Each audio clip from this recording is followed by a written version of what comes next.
Kuna story moja ambayo inasambaa toka jana kuhusiana na huu wimbo wa Diamond na Tulizana, ambao watu wengi wanasema ni copy and paste ya wimbo wa Da wa Nandy. Hiyo melody ambayo Alikiba alikuwa anavuta kwenye wimbo wa Da wa Nandy kwamba na kuendelea. Then kwenye wimbo wa Tulizana wa Diamond amekuja kuipiga ile melody ya ni melody fulani ambayo ukiangalia nishawahi kuisikia kwenye moja ya ngoma au movie ya Kihindi. Ngoma ya Kihindi, sio ni msanii gani? Ya Rono ni Sharkani, Amini Sharukani au ni nani?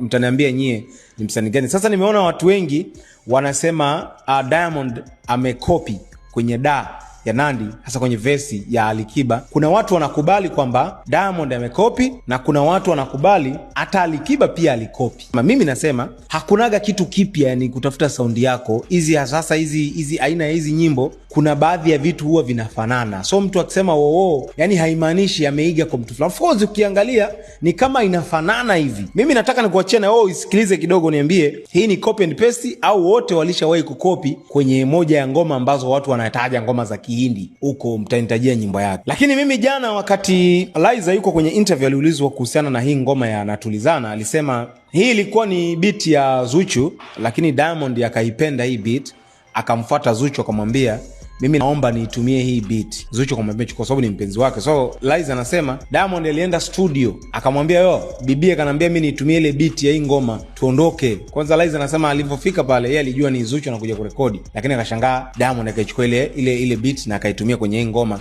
ndio nakuja ngoma ya Tulizana. Sasa mimi nataka nataka nijue kwa upande wako, ukiondoa maneno ya Liza na nini, hii melody ni Diamond amekopi kwa Alikiba au wote walikopi kwenye moja ya ngoma ambazo za Kihindi ambazo watu wanazitaja? Mimi sikumbuki ni ngoma gani, ila watu wengi wanamention kwamba ngoma ya Kihindi. Mimi nataka mniambie hiyo ni ngoma gani ambayo Diamond na Alikiba wamekopi hiyo melody. Of course hii melody nishawahi kuisikia sehemu kabla hata ya Alikiba kutoa wimbo.